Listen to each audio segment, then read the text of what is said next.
أما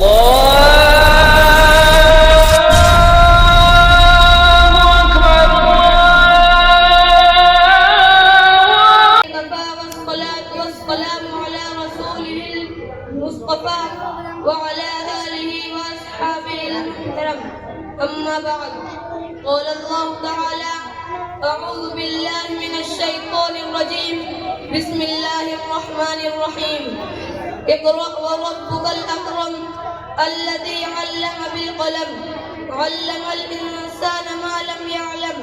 صدر محترم حضرات اکابر دوستوں اور بھائیوں، کسی شاعر نے کہا ہے علم وہ دولت ہے جو کبھی لٹتی نہیں، خرچ کرنے سے کبھی گھٹتی نہیں. محترم بزرگوں، روشنی کسے پسند نہیں؟ شب تاریخ میں ماہتاب اندھیرے کمرے میں میں کسے اچھے نہیں لگتے؟ ٹھیک یہی بات علم پر صادق آتی ہے. وہ کون سی چیز تھی جس نے آدم علیہ السلام کو فرشتوں سے افضل بنا دیا؟ وہ کون سی طاقت ہے جو انسانوں کو اشرف المخلوقات بنائے ہوئے ہے؟ وہ علم ہے. بھائیوں اور دوستوں، ہم مسلمان ہیں، اللہ اور اس کے رسول پر ایمان رکھتے ہیں. واقعہ یہ ہے کہ اگر ہم علم نہیں رکھتے تو ہم مسلمان ہو نہیں سکتے. مسلمان اور جاہل رہے، مسلمان اور ان پڑھ ہو، یہ ہو نہیں سکتا. اللہ کی کتاب میں علم کی عظمت جگہ جگہ بیان کی گئی ہے. ارشاد باری تعالی ہے قل هل يستوي الذين يعلمون والذين لا يعلمون انما يتذكر اولو الالباب. اس آیت کا ترجمہ یہ ہے کہ کہہ دیجئے کہ کیا اہل علم اور نہ جاننے والے برابر ہو سکتے ہیں؟ عقل مند ہی نصیحت پکڑتے ہیں. محترم دوستو، علم سے مراد کیا ہے؟ کیا دنیاوی علم یا اخروی علم؟ واقعہ یہ ہے کہ علم کوئی بھی ہو انسان کو عزت دیتا ہے.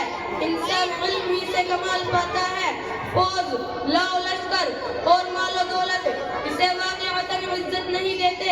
اس لیے ہر انسان کو چاہیے کہ وہ علم کے حصول کے لیے سرگرم رہے. آپ اگر دنیاوی علم حاصل کرتے ہیں تو دنیا میں کامیاب رہتے ہیں، اور اگر دینی علم حاصل کریں گے تو آخرت کی کامیابی آپ کے قدم چومیں گی. محترم دوستو، اگر آپ کچھ بھی عقل والے ہیں، اگر آپ میں کچھ بھی دانش مندی ہے تو آپ علم کے حصول کے لیے دوڑے، خصوصاً علم دین حاصل کرے. چاہے آپ کو کتنی ہی تکلیف اٹھانی پڑے، مصائب جھیلے، تکلیف اٹھائے اور راتوں کو نیند خراب کرے اور دیگر زحمتیں برداشت کرے، پھر بھی علم کے حصول سے نہ بھاگے. اسی میں کامیابی ہے. دعا ہے کہ اللہ تعالیٰ ہمیں اور آپ کو علم کے حصول کی، خصوصاً علم دین کے حصول کی توفیق عطا فرمائے. آمین. وآخر دعوانا الحمدللہ رب العالمین.